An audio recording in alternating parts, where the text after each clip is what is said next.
পানি উন্নয়ন বোর্ডের সহায়তায় স্থানীয় মানুষ 3 দিনের চেষ্টায় খুলনার দাকুপ উপজেলার বটবনিয়ায় ভেঙে যাওয়া বেড়িবাঁধ মেরামত করতে সক্ষম হয়েছে। রাতভর চেষ্টার পর শুক্রবার সকালে জোয়ার শুরুর আগেই বাঁধটি মেরামত সম্পন্ন হয়। নতুন করে পানি প্রবেশ না করলে নতুন করে কোনো গ্রামে প্লাবিত হবে না। তবে প্লাবিত এলাকাগুলোতে এখনও পানিবন্দী হয়ে আছে হাজার হাজার মানুষ। গত মঙ্গলবার রাত 12টার দিকে দাকুপের তিলডাঙ্গা ইউনিয়নের ঢাকি নদীর পানির তরে প্রায় 200 ফুট এলাকা জুড়ে বাঁধটি ভেঙে যায়।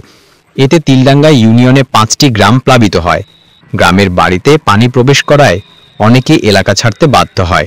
পানি বন্ধ হওয়ায় বাড়ি ছেড়ে বিভিন্ন স্থানে আশ্রয় নেওয়া পরিবারগুলো আবার নিজ বাড়িতে ফিরতে শুরু করেছে। তবে জোয়ারের চাপ বৃদ্ধি পেলে নতুন দেয়া বাঁধ কতক্ষণ টিকবে তা নিয়ে সংশয় আছে গ্রামবাসীর।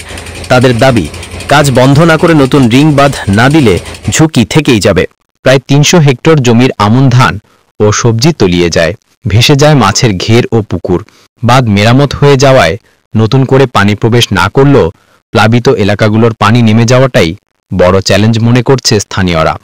ডেস্ক রিপোর্ট, বাংলার গেজেট।